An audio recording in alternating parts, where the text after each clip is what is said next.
Hey there, welcome to CandTCollectibles. I'm C. I'm T. Who are you? Eight. There we go. This is our weekly buy or sell. We take a look at players who had a good week on the actual diamond, and are we buying or selling what they do? So we've got, we got a few names here. We'll check them out and see what we see. Sound good? Mm-hmm. All right. What did you like about last week in baseball? All Anything players exciting? that did good. Oh, okay, great. Nice nondescript answer there. So Blake Snell had a great week last week for the Padres. So Tatis is going to be out for a little bit here. That's your favorite player. I'm sorry, but this is why you never know what these guys are like in real life, and so you try not to get too attached. Kind of root for a team, maybe not a player, because you never know for sure. But Blake Snell, maybe he picks up the slack for Tatis here. Maybe. Yeah. He had 2 games started. He won one of them, struck out 18. This is vintage Blake Snell. 90% of guys that got on base stayed there. And he had a .77 ERA for the season. He's won 1/3 of his starts. He's striking out 12 per 9, walking 4 per 9, which is a touch high. You know, he was in his heyday. He was kind of an 11-12 strikeout per 9 guy, but he was walking about 3, which is a pretty good number here. Leaving 72% of guys on base, so getting a little bit unlucky. The BABIP a little bit unlucky as well. A lot of balls finding the grass. He's got a .366 ERA, and you can see that the left on base and the elevated BABIP are reflected in his xFIP, which is about 3.33. So, terrific week, and it's been serviceable elsewhere, so the Padres are going to need him down the stretch. Vintage Snell would be great. So, last season, he had 128 innings pitched, and he was over 170 strikeouts, all right? So, this year, estimated to be, right now he's sitting at 78 innings pitched. He's estimated to finish with around 123, call it 125 innings pitched. So, right around where he was at last year. Will he finish, Tom, over or under 170 strikeouts for the season? I'm saying he's gonna buy that. Yeah. All right, I'm gonna take the other side of that. If you figure he's got another 50 innings or so, and he's striking out 12 per 9, so divide 50 by the 12, and we're looking at 40 something there. So I don't know. yeah, something like that. So I think he comes I'm selling it just a little bit short here. I'm thinking he's gonna go just over that limit. There you go. I think he'll be right around there, but maybe just finish a touch under. So all right. Hey, finally we disagree. Disagree. All right.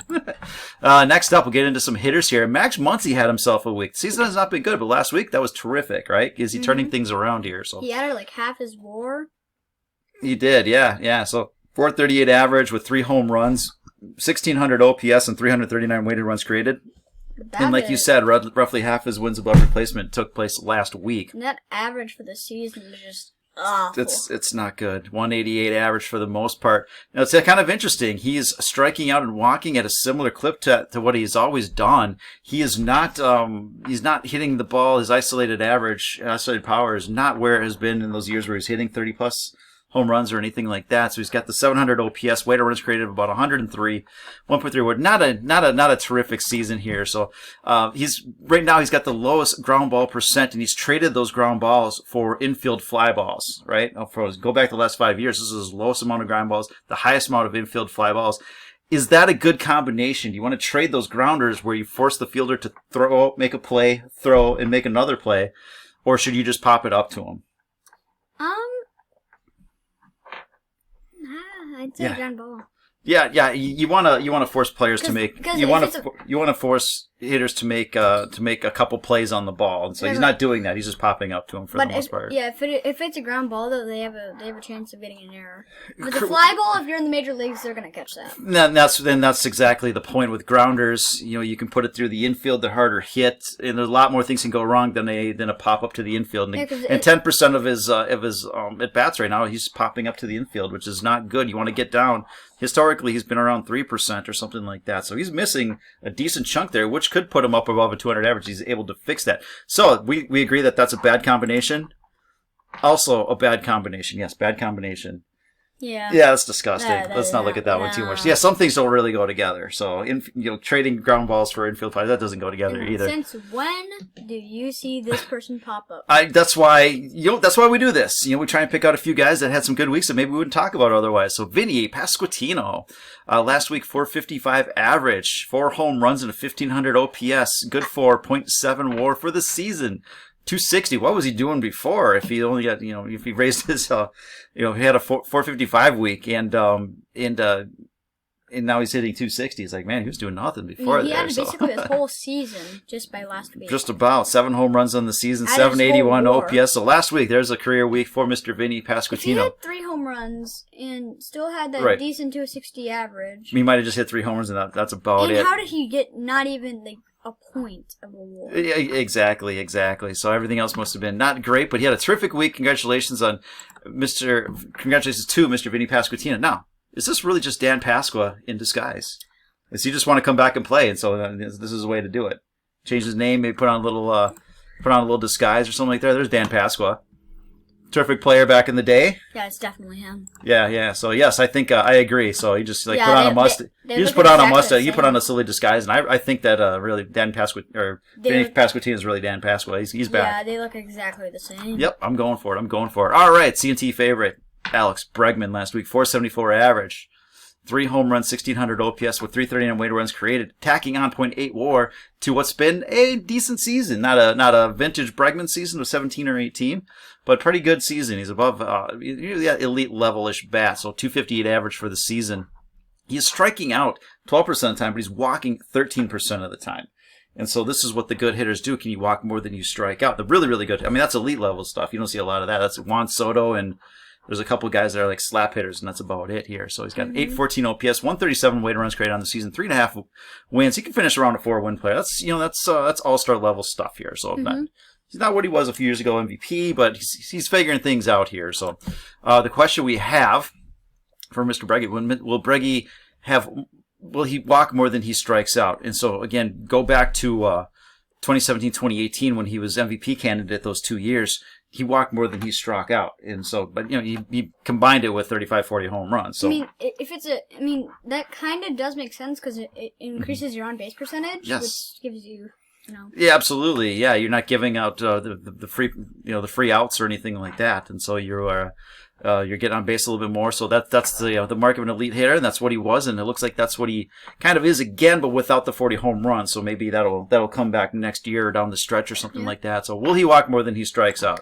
I'm gonna buy this. Yes, I think we are both buying that one here. So he just looks dialed in. You had Jordan Alvarez, who was MVP level player for the first half of the season. He's cooled off since his injury, really, but now he's merely all-star level player. But now you see Bregman and Tucker and some of those other guys really step up, and that's where the Astros are one of the best teams and a handful of teams in baseball. And there's a possibility we're going to talk about Breggy and Kyle Tucker a little bit more in depth with a sports cards aficionado who shall remain anonymous. We shall see. Working on that one. And they're not cheating this time.